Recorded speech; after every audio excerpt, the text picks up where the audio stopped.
इसको। झंडे किसी भी रिश्ते की सबसे बड़ी दुश्मन होती है दूरियां। अनु और मेरे रिश्ते के बीच में भी कुछ ऐसा ही हुआ है। ना चाहते हुए भी हम दोनों एक दूसरे से बहुत दूर हैं। इसमें ऐसा कुछ है जो हमें दूर रहते हुए भी जोड़ कर रखेगा।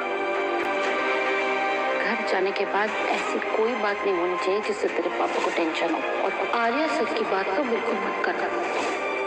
ये बात हमेशा के लिए खत्म।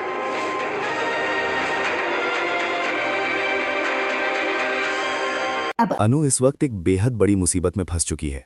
पुष्पा ने उसे सख्त चेतावनी दे दी है कि घर लौटने के बाद ना तो वो आर्या के बारे में कोई बात करेगी और ना ही ऐसा कोई कदम उठाएगी जिससे उसके पापा को दुख पहुंचे। इतना ही नहीं, पुष्पा ने अनु को ये धमकी भी दी कि आज के बाद उसका आर्या सर से किसी तरह का कोई रिश्ता नहीं रहेगा। साफ शब्दों में कहा गया कि अगर वो अपने परिवार को सुरक्षित देखना चाहती है तो उसे आर्या से अपने सारे संबंध तोड़ने होंगे। इस हालात में अनु कुछ भी कहने की स्थिति में नहीं होती। उसके लिए सबसे ज़रूरी उसके पापा की सेहत है, इसलिए फिलहाल वो अपनी मम्मी की हर बात पर चुपचाप हामी भर देती है। दूसरी ओर शर्मा जी घर पहुंचते हैं और अनु को गुस्से में देखते हैं। पुष्पा भी उतनी ही नाराज़ होती है। अनु के मन में डर बैठ जाता है कि पता नहीं घर पहुंचने के बाद उसके पापा उससे क्या क्या कहेंगे।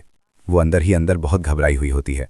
इसके बाद पुष्पा और शर्मा जी दोनों अनु को समझाने लगते हैं कि उसे आर्या सर से दूर रहना चाहिए, वरना मोहल्ले में उनकी इज्जत मिट्टी में मिल जाएगी। वे उसे ताने देते हैं कि उसे अपने और अपने परिवार के बारे में सोचना चाहिए, लोगों की सोच का ध्यान रखना चाहिए और इतनी बड़ी उम्र के आदमी के साथ ऐसे रिश्ते में पड़ने से पहले उम्र का फ़र्क समझना चाहिए था।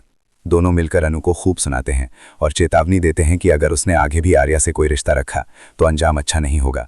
अनु पूरी तरह बेबस हो जाती है, लेकिन अपने पापा की खराब तबीयत के कारण वो कुछ कह नहीं पाती।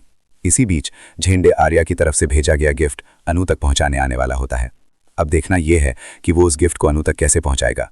क्या घर वाले उसे अंदर आने देंगे या अनु से मिलने देंगे? झेंडे किसी न किसी तरह अनु को वो तोहफा देने की कोशिश करता हुआ नजर आएगा। दूसरी तरफ शर्मा जी के दिमाग में उस डॉक्टर का ख्याल आने लगता है जो उनका इलाज कर रहा था। उन्हें लगता है कि क्यों ना अनु की शादी जल्द से जल्द तय कर दी जाए। उनकी नज़र में वही डॉक्टर अब सही लड़का लगने लगता है। पुष्पा भी यही चाहती है कि अनु की शादी उसकी उम्र के किसी लड़के से जल्दी कर दी जाए, वरना बात और आगे बढ़ जाएगी और लोग तरह तरह की बातें करने लगेंगे। उधर आर्या बेहद परेशान होता है। उसे समझ नहीं आता कि आखिर ऐसा क्या हो गया कि अनु ने अचानक उससे बात करना बंद कर दिया। उसका फ़ोन तक नहीं उठा रही और उसके परिवार वाले भी उससे इतनी नाराज़गी क्यों दिखा रहे हैं। वो इस सच्चाई को जानने की कोशिश करता है। वहीं झेंडे को भी पता चल जाता है कि अनु के मम्मी पापा को आर्या और अनु के रिश्ते के बारे में सब मालूम हो चुका है। इसी वजह से वे इतने नाराज़ हैं।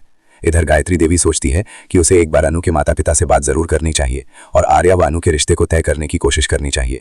उसे पता है कि वे इस वक्त नाराज़ हैं, लेकिन फिर भी एक बार बातचीत की पहल करना ज़रूरी है।